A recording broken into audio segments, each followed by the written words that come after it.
Hi, this is Kerry Artek with Wicked Stocks bringing you the weekly IWM report. That is the Russell 2000 ETF for the week of Monday, January 31st, 2022. Before we look at the charts, just want to encourage you to please click like each and every time you watch the weekly IWM report.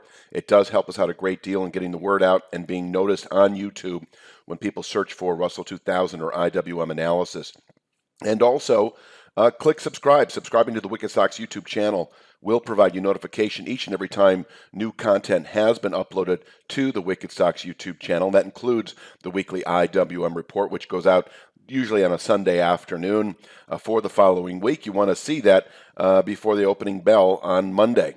Let's take a look at the charts.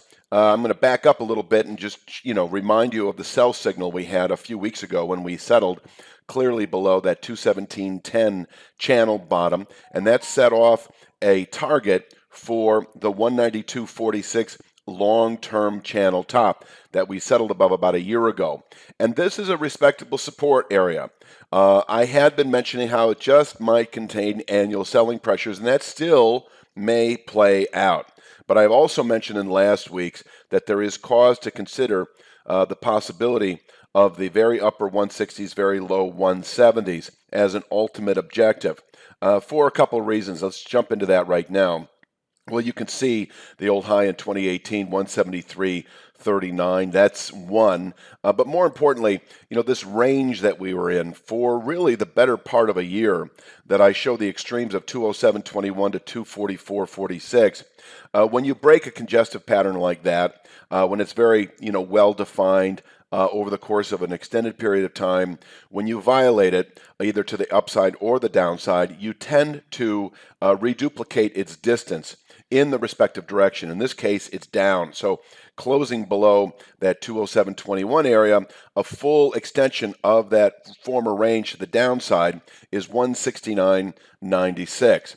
And we also have a 50% downside retracement there from the March 2020, I call it the COVID low, against the more recent high a couple, 2-3 months ago. I think that was a November high, may have been a December high.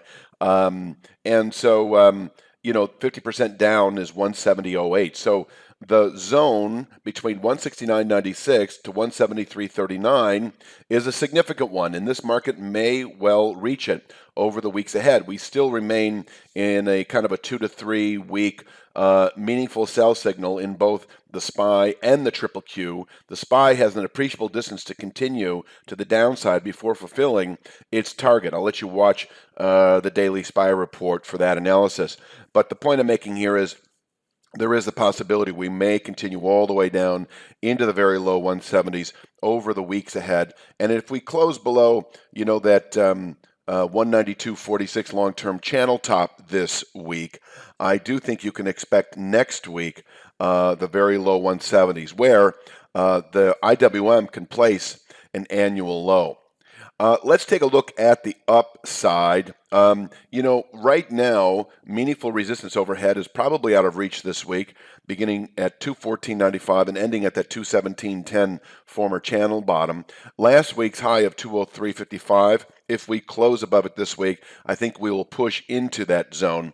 I may scrap 214.95 as a resistance. I'll show it as a weekly resistance, but I don't think I'll consider it breakout resistance to the upside as we continue into Q2 unless we close above 217.10. But right now, there's a bit of a syncing up of those two levels at this point in time. It will be 217.10 or some variation of that. There'll be speed lines coming down as well. We'll just have to see what is the low as we start recovering. It may well have been last week, having tested that long-term formation in the 192 handle, but we'll have to see. If we close above 203.55, I think that is the makings of a good low process, but it is closing above 217.10, I think is needed for follow-through directional trade that then should yield 239.58 over the following 3 to 5 weeks or so. And 239.58 is sort of our new channel resistance that can contain possibly quarterly buying pressures if or when tested, and is our sort of upside breakout through the rest of the year. So if settled above, should result in a sustained rally as we continue through Q2 and into Q3. But way ahead of myself on that right now. We first of all need to see if this low last week is a good one. Above the 192.46 channel top. It may well not be, and if we close below it, expect the lower 170s in pretty quick order, possibly within the week. But I think it could take 2 or 3 weeks to get down there where we could place an annual low. The question, of course, is have we already placed an annual low because of the significance of the 192.46 channel top? And we're just going to have to see.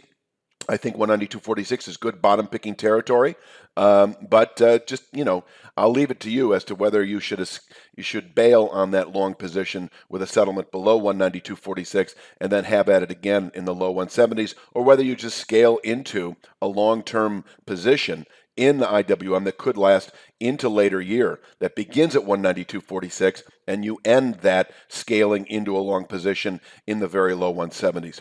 I think that's all that needs to be said for this week's IWM. I ask you to please click like each and every time you watch it and subscribe.